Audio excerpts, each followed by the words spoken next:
नमस्कार दोस्तों, मैं रत्नेश से एक बार फिर से आपका स्टडी 91 में स्वागत करता हूं। और कैसे हैं आप सभी? उम्मीद करता हूं आप सभी स्वस्थ होंगे और मस्त होंगे। दोस्तों, आज बहुत ही इंपॉर्टेंट टॉपिक लेके आया हूं जिससे कि आपके सी टेट एग्जाम में या यूपी टेट के एग्जाम में या सुपर टेट एग्जाम, हर एग्जाम में आपके ये टॉपिक बहुत ही लाभदायक होगा। यहाँ तक कि आप अगर यूपी पुलिस की तैयारी कर रहे हैं, आप एसएससी जीडी की तैयारी कर रहे हैं, लेखपाल की तैयारी कर रहे हैं, आरओ की तैयारी कर रहे हैं, वहाँ भी ये टॉपिक बहुत ही इंपॉर्टेंट है। इस टॉपिक से आपसे क्वेश्चन टकरा सकता है दोस्तों, आपके एग्जाम में आ सकता है। आज का हमारा टॉपिक आखिर क्या है? आज का हमारा टॉपिक है राष्ट्रीय प्रतीक। जो राष्ट्रीय प्रतीक है दोस्तों, जैसे कि हमारा राष्ट्रीय जलीय जीव क्या है, हमारा राष्ट्रीय सर्वोच्च पुरस्कार क्या है, राष्ट्रीय चिन्ह दोस्तों, राष्ट्रीय गान, राष्ट्रीय गीत, राष्ट्रीय पशु, राष्ट्रीय ध्वज, इन सब के बारे में दोस्तों हम लोग आज चर्चा करेंगे, जो कि हमारे जीवन में बहुत ही महत्वपूर्ण चीजें हैं दोस्तों। और इनसे आपके एग्जाम में भर भर के क्वेश्चन पूछा जाता है। तो दोस्तों सभी को एक बार राधे राधे, जय श्री कृष्ण। दोस्तों एक बार दोस्तों सभी लोग वीडियो ज्यादा से ज्यादा शेयर कर दें और एक बार लाइक जरूर कर दें दोस्तों, सभी दोस्तों। और दोस्तों बहुत ही सरल भाषा में सभी को एक्सप्लेन करते हैं और आइए आपका सेशन स्टार्ट करते हैं दोस्तों। सभी लोग आइए दोस्तों। हिंदी दोस्तों मात्र 999 रुपए में, यूपी टेट का बैच आपका मात्र 999 रुपए में, सुपर टेट का बैच आपका 1799 रुपए में, आरओ का बैच आपका 499 रुपए में, एसएससी जीडी का बैच आपका 699 रुपए में, वीडियो मॉक टेस्ट 249 रुपए में। अब सिलेक्शन ही एकमात्र लक्ष्य है दोस्तों। स्टडी 91 का सिर्फ एक ही लक्ष्य है, आपका सिलेक्शन। कहीं ना कहीं आपका सिलेक्शन हो दोस्तों, यूपी टेट में हो जाए, सुपर टेट में हो जाए, आरओ में हो जाए, एसएससी जीडी में हो जाए, कहीं ना कहीं आपका सिलेक्शन हो जाए। बस यही स्टडी 91 की चाहत है दोस्तों। और अगर आपको इन बैचेस को लेने में कोई दिक्कत या परेशानी तो इस नंबर पे कॉल कर सकते हैं, 7007734525 पे आप कॉल कर सकते हैं दोस्तों। ठीक है, आइए दोस्तों स्टार्ट करते हैं। सबसे पहले भारत का राष्ट्रीय ध्वज दोस्तों, भारत के राष्ट्रीय ध्वज के बारे में बात करते हैं।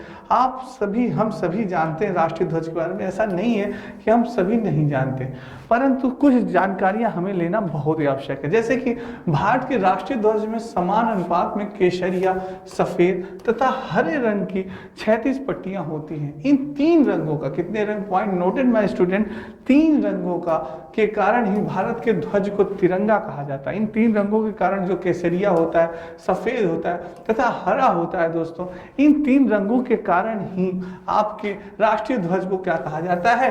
तिरंगा कहा जाता है। ध्वज की चौड़ाई और लंबाई का अनुपात दोस्तों, बहुत इंपॉर्टेंट बात, नोटेड माय स्टूडेंट, चौड़ाई और लंबाई, क्या चौड़ाई और लंबाई का अनुपात क्या है? 2:3 है दोस्तों। जैसे अगर आपसे पूछ ले कि बताइए भाई लंबाई और चौड़ाई का अनुपात, अगर पूछ ले लंबाई और चौड़ाई का, दोस्तों कंफ्यूज करने के लिए करता है, एग्जाम में कंफ्यूज कर सकता है। लंबाई और चौड़ाई का पूछ ले तो यही 3:2 हो जाएगा।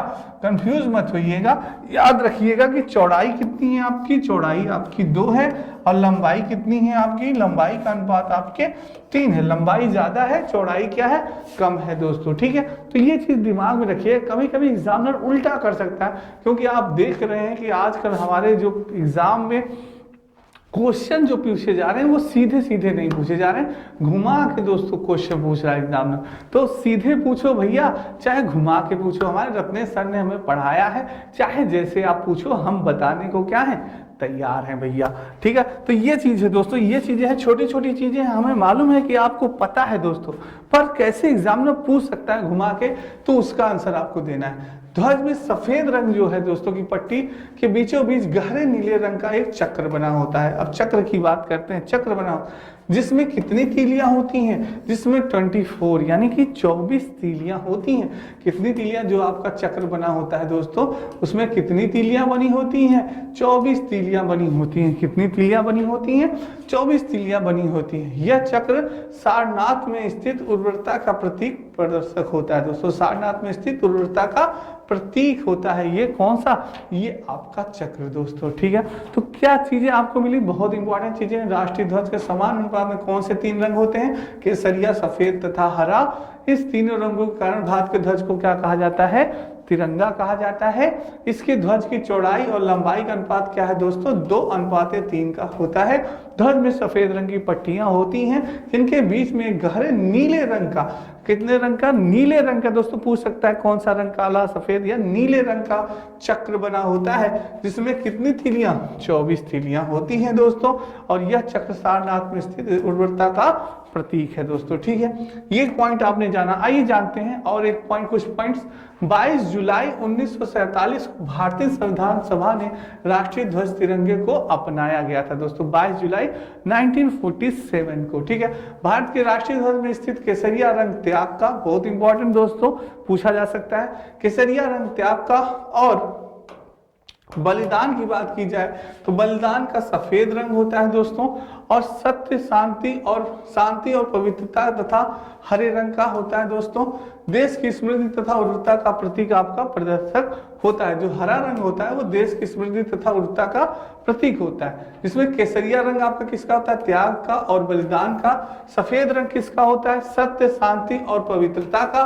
तथा हरा रंग जो होता है देश की स्मृति तथा उर्वरता का प्रतीक होता है दोस्तों। ये चीजें हैं इंपॉर्टेंट, इसको याद रखिएगा, बहुत इंपॉर्टेंट है। पूछ ले, जैसे आपसे पूछ लिया कि बताइए कि त्याग और बलिदान का कौन सा रंग होता है, त्याग और बलिदान का रंग क्या है, आपका केसरिया का है। आपसे पूछ ले कि बताइए सत्य, शांति और पवित्रता का कौन सा रंग होता है, सत्य और शांति का प्रतीक कौन सा रंग है, तो आप बता सकते हैं भैया सफेद रंग सत्य और शांति का है। और आपसे पूछे कि हरा रंग स्मृति तथा उर्वरता का प्रतीक कौन है, तो आपका क्या है, हरा रंग है दोस्तों। ये चीज है, ये बहुत इंपॉर्टेंट है। नेक्स्ट बात करते हैं भारत के राष्ट्रीय गान की दोस्तों।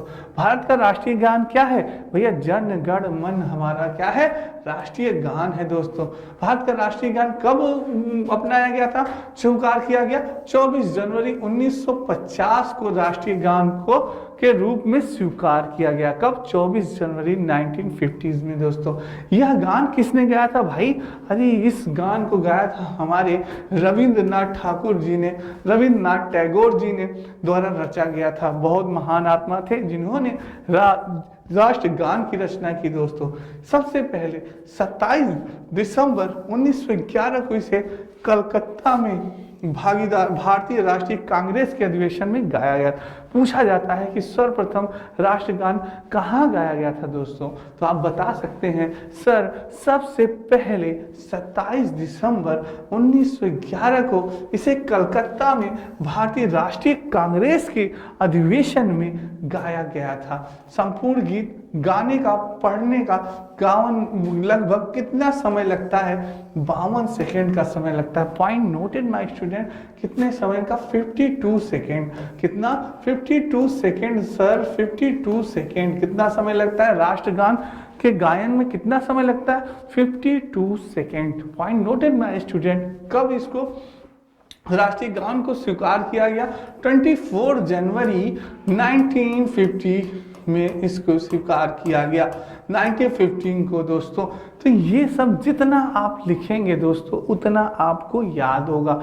लिखते रहिए, करत करत अभ्यास थे, जन्मत हो सुदान, रसरी आवत जाते सिलवे पड़त निशान।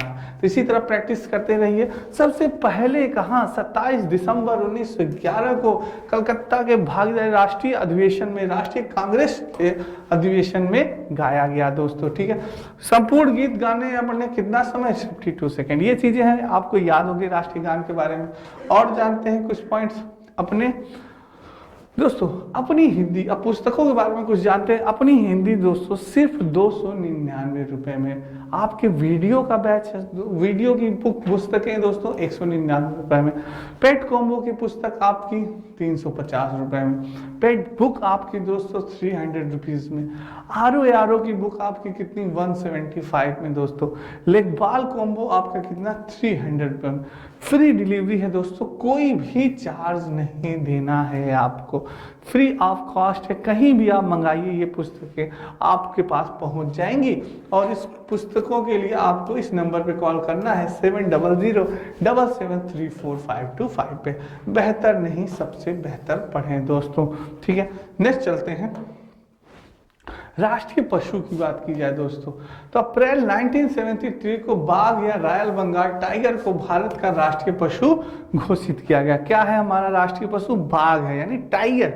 टाइगर कब, 1973 को दोस्तों, अप्रैल 1973 1973 को बाघ या रॉयल बंगाल टाइगर को भारत का राष्ट्रीय पशु क्या किया गया, घोषित किया गया। राष्ट्रीय पशु यानी क्या, बाघ, हमारा क्या, बाघ दोस्तों, टाइगर, ठीक है। इससे पहले भारत का राष्ट्रीय पशु क्या हुआ करता था, शेर हुआ करता था। पूछ सकता है दोस्तों आपसे क्वेश्चन कि बाघ से हमारा राष्ट्रीय पशु, बाघ से पहले कौन सा था। भाई जानना बहुत ही आवश्यक है कि बाघ से पहले हमारा राष्ट्रीय पशु, हमारे जंगल का राजा शेर था। क्या था दोस्तों, शेर था। तो शेर हुआ करता था। तेज फुर्ती और शक्ति के कारण बाघ को भारत का राष्ट्रीय पशु माना गया, ठीक है। तेज फुर्ती होती है और इसमें गजब की पावर होती है दोस्तों, और इसके सूंघने की क्षमता। और कहा जाता है जब बाघ दहाड़ता है तो 3 किलोमीटर तक दोस्तों उसकी आवाज सुनाई देती है। सोचिए 3 किलोमीटर तक उसकी आवाज सुनाई देती है। हम आप जरा दहाड़े तो 1 किलोमीटर भी नहीं सुनाई देगा। इस पड़ोसी के घर से उस पड़ोसी के घर सुनाई दे, बहुत है भाई, इतनी दहाड़ बहुत है हमारी आपकी, ठीक है। तो अब सोचिए जरा, शेर की दहाड़ दोस्तों, जब दहाड़ता होगा तो पूरा 3 किलोमीटर तक सुनाई देता। अब सोचिए कितना पावरफुल है, ठीक है। बाघ का जंतु वैज्ञानिक नाम पैंथेरा टाइग्रिस होता है। क्या होता है, पैंथेरा टाइग्रिस दोस्तों, पॉइंट नोटेड बाय स्टूडेंट। बाघ का वैज्ञानिक नाम क्या है, पैंथेरा टाइग्रिस। लिखिए भाई, लिखिए, पेन कलम मेरी क्लास में जब भी आप लिया करिए, पेन कलम लिए रहा करिए दोस्तों, क्योंकि जैसे जैसे आप लिखेंगे तो आपको याद होगा। यानी बाघ के जंतु वैज्ञानिक नाम क्या है, पैंथेरा टाइग्रिस दोस्तों, ठीक है। तुरंत लिखिए कि सर ने बताया है पैंथेरा टाइग्रिस बाघ का वैज्ञानिक नाम, ठीक है। ये चीज हो गई दोस्तों। नेक्स्ट जानते हैं बाघ के बारे में। अब जानते हैं राष्ट्रीय पक्षी दोस्तों, राष्ट्रीय पक्षी के बारे में जानते हैं। 26 जनवरी 1963 को मोर को भारत का राष्ट्रीय पक्षी घोषित किया गया था। कब राष्ट्रीय पक्षी, 26 जनवरी 1963 को दोस्तों मोर को भारत का क्या, राष्ट्रीय पक्षी घोषित किया गया। मोर को संस्कृत भाषा में मयूर के नाम से जाना जाता है। मोर को संस्कृत भाषा में किसके नाम से जाना जाता है, मयूर को जाना जाता है। मोर का जंतु वैज्ञानिक नाम क्या है, पाओक्रिस्टेस है दोस्तों। क्या है, तुरंत लिखिए, मोर का जंतु वैज्ञानिक नाम पाओक्रिस्टेस, बहुत इंपॉर्टेंट है, हमारा राष्ट्रीय पक्षी है पाओक्रिस्टेटस दोस्तों, पाओक्रिस्टेटस, पाओक्रिस्टेटस। ये क्या है हमारा, तुरंत लिखिए दोस्तों इसको, पाओक्रिस्टेटस यानी जंतु वैज्ञानिक नाम किसका, मोर का, हमारे क्या है, पाओक्रिस्टेटस है दोस्तों। याद होगा दोस्तों, चीजें याद होगी दोस्तों, ठीक है। तो याद होना चाहिए। इस क्लास से आप कुछ लेके जाइए कि हाँ वाकई में सर ने पढ़ाया, तो हमें कुछ हमारे दिमाग में हमें याद होगा दोस्तों। ये ऐसी यानी क्लास आपको नहीं चाहिए। अपना आपने बहुत बहुमूल्य समय आप दे रहे हैं और समय का सही सदुपयोग करना चाहिए दोस्तों। Time is the most important our life, ठीक है। तो ये हो गया भाई पाओक्रिस्टेस, राष्ट्रीय पक्षी हो गया। नेक्स्ट बात करते हैं दोस्तों आपके ROARO की। ROARO समीक्षा अधिकारी, सहायक समीक्षा अधिकारी का कंप्लीट कोर्स दोस्तों मात्र 1999 रुपए में। कितने में, 1999 रुपए में। Daily video classes, chapter wise test offline आप लोग डाउनलोड भी कर सकते हैं दोस्तों। बहुत ही इंपॉर्टेंट है आपके लिए। जो बच्चे ROARO की तैयारी कर रहे हैं, जीवन में कुछ अधिकारी बनना चाहते हैं अगर आप, तो आप इस बैच को ज्वाइन कर सकते हैं दोस्तों। आपके लिए बहुत ही लाभदायक होगा, आप सभी इस बैच को ज्वाइन कर सकते हैं।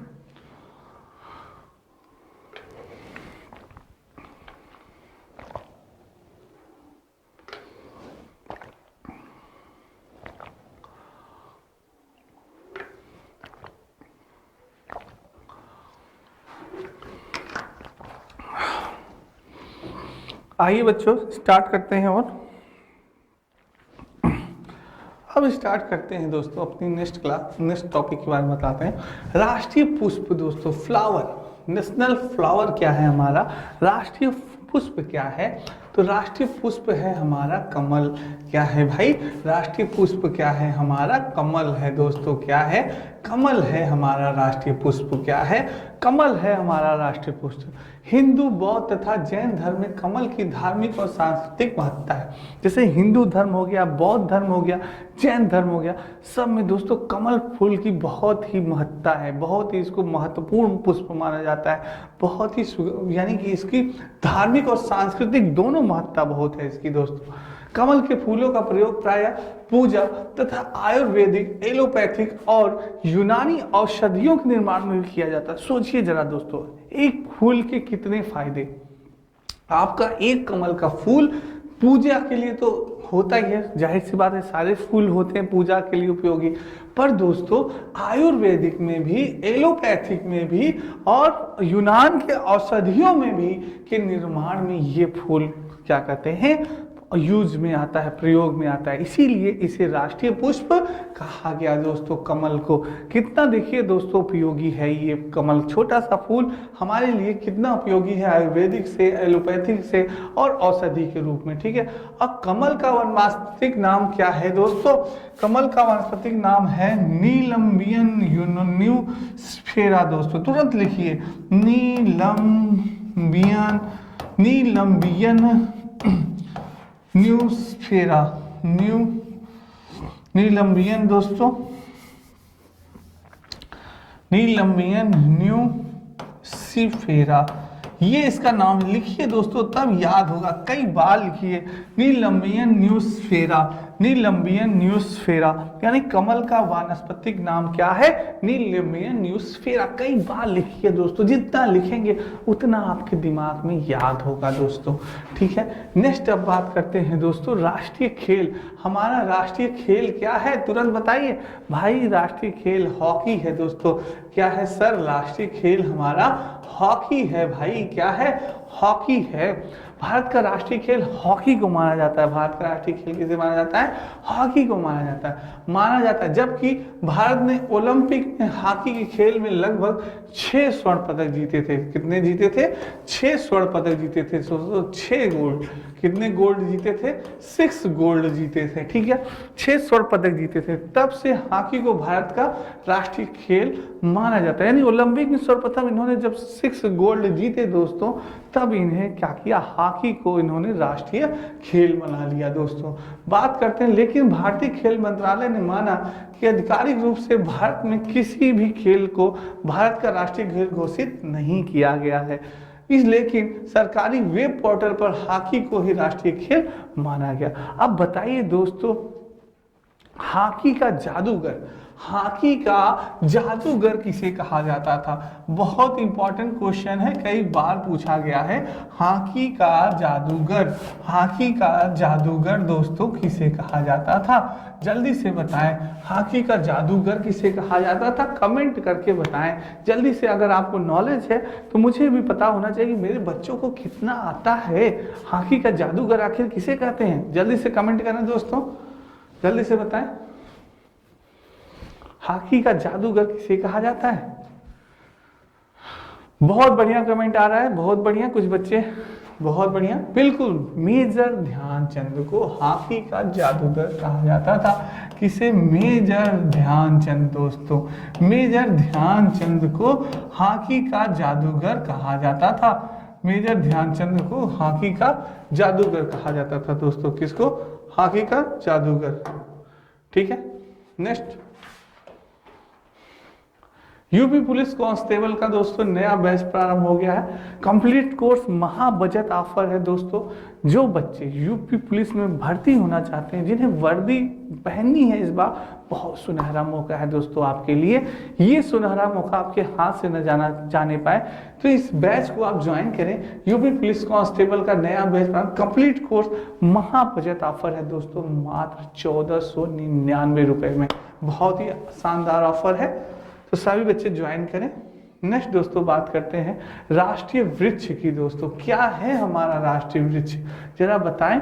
बिल्कुल सही दोस्तों, आपने पढ़ा, बरगद या वट वृक्ष को भारत का राष्ट्रीय वृक्ष कहा जाता है। क्या? बरगद। नोट करते रहिए भाई, बरगद हमारा राष्ट्रीय वृक्ष क्या है? बरगद है हमारा राष्ट्रीय वृक्ष।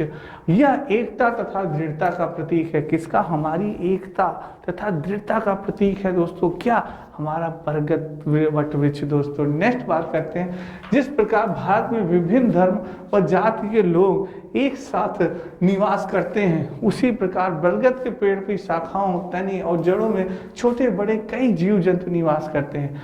बरगद का वानस्पतिक, जैसे दोस्तों हम सभी एक साथ रहते हैं ना, उसी तरह से बरगद का पेड़ बहुत विशाल होता है दोस्तों। उस पे सारे जीव जंतु आप देख लीजिए, कौवा, गिद्ध, चील, बाज, सांप, सारे जीव जंतु उसमें निवास, ऐसा कोई भी जीव जंतु नहीं होगा जो उस पर निवास न करता हो दोस्त। तो सारे मिलजुल के उस बरगद के पेड़ पे रहते हैं दोस्तों। तो बहुत ही वो वही चीज बताई गई कि भारत में विभिन्न धर्म और जाति के लोग जिस प्रकार एक साथ निवास करते हैं, उसी प्रकार से उसकी शाखाओं में, तनों में, जड़ों में छोटे बड़े कई जीव एक साथ निवास करते हैं। इसलिए हमारा राष्ट्रीय वृक्ष क्या माना गया? बरगद माना गया दोस्तों। ठीक है, बहुत इंपॉर्टेंट बात है। कोई अगर आपसे पूछे कि बताइए भाई राष्ट्रीय वृक्ष बरगद क्यों माना गया, तो आप बता सकते हैं रत्नेश सर ने बताया था कि भाई जिस प्रकार से विभिन्न धर्म के लोग एक साथ रहते हैं, उसी प्रकार से विभिन्न पशु पक्षी जानवर सब बरगद के वृक्ष में रहते हैं, इसलिए उसे राष्ट्रीय वृक्ष माना गया। ठीक है दोस्तों, बता लेंगे। नेक्स्ट है बरगद का वानस्पतिक नाम क्या है? फिक्स बेंगलेसिस दोस्तों। क्या है? फिक्स बेंगलेसिस होता है क्या? बरगद का नाम लिखिए, जल्दी से लिखिए। फिक्स बरगद का वानस्पतिक नाम फिक्स बेंगलेसिस दोस्तों होता है। अब राष्ट्रीय लिपि की बात की जाए दोस्तों, तो भारत की राष्ट्रीय लिपि या आधिकारिक लिपि होती है देवनागरी लिपि होती है। कौन सी होती है? Point noted my student. Bharat की राष्ट्रीय लिपि कौन सी है? देवनागरी लिपि है दोस्तों। ठीक है, अब नेक्स्ट बात करते हैं। राष्ट्रीय नदी की बात की जाती है तो हमारी राष्ट्रीय नदी कौन सी है भाई? गंगा नदी दोस्तों। क्या है हमारी? गंगा। गंगा मैया, जय हो गंगा मैया। राष्ट्रीय नदी हमारी क्या है? गंगा मैया है। भारत की राष्ट्रीय नदी गंगा को भारत की राष्ट्रीय नदी माना जाता है। हिंदू धर्म और ग्रंथों में गंगा नदी को सबसे पवित्र नदी माना जाता है। सबसे पवित्र नदी है हमारी गंगा मैया, जय हो गंगा मैया माना गया है। गंगा नदी हिमालय के गोमुख नामक स्थान पर गंगोत्री हिमनद से निकलती है। कहां से? हिमालय के गोमुख नाम गंगोत्री से उनका यानी निकलती है दोस्तों, जहां पर इसे भागीरथी नदी के नाम से जाना जाता है। किसके नाम से? भागीरथी नदी के नाम से जाना जाता है। जिसमें आगे चलकर अन्य नदियां जैसे कि अलकनंदा, यमुना, सोना, गोमती, कोसी और घाघरा आदि भी मिल जाती हैं, उनमें मिल जाती हैं दोस्तों। देवप्रयाग में जाकर भागीरथी और अलकनंदा का संगम होता है और इसे आगे इस नदी को गंगा के नाम से भी जाना जाता है दोस्तों। ठीक है, तो ये थी दोस्तों हमारी गंगा नदी के बारे में इंपॉर्टेंट जानकारियां, बहुत इंपॉर्टेंट थी। अब दोस्तों जानते हैं यूजीसी नेट का पेपर फर्स्ट बैच प्रारंभ हो गया है। जो बच्चे यूजीसी नेट की तैयारी कर रहे हैं उनके लिए ये बैच रामबाण है दोस्तों। अगर आप यूजीसी नेट की तैयारी कर रहे हैं तो आप इस बैच को ज्वाइन करें, आपके लिए बहुत फायदा करेगा दोस्तों। और मैं आपको बता दूं, सिर्फ एक काम करना है आपको, प्रीवियस ईयर्स क्वेश्चन सॉल्व करने हैं दोस्तों, और कुछ नहीं करना है। प्रीवियस ईयर्स क्वेश्चन खूब सॉल्व करिए दोस्तों, उससे आपको एक आइडिया मिल जाएगा कि किस टॉपिक से कैसे क्वेश्चन पूछे जा रहे हैं और कितने क्वेश्चन किस टॉपिक से ज्यादा पूछे जा रहे हैं। ये सारी चीजें आपको क्लियर हो जाएंगी दोस्तों। तो ये इसलिए यूजीसी नेट का ये बैच आप ज्वाइन कर सकते हैं और बस प्रीवियस ईयर क्वेश्चन करते रहिए, आपका यूजीसी नेट पार हो जाएगा दोस्तों। ठीक है, मात्र 999 रुपए में। आप सभी मोबाइल नंबर इसका नोट कर लें अगर आप इस बैच लेना चाहते हैं दोस्तों।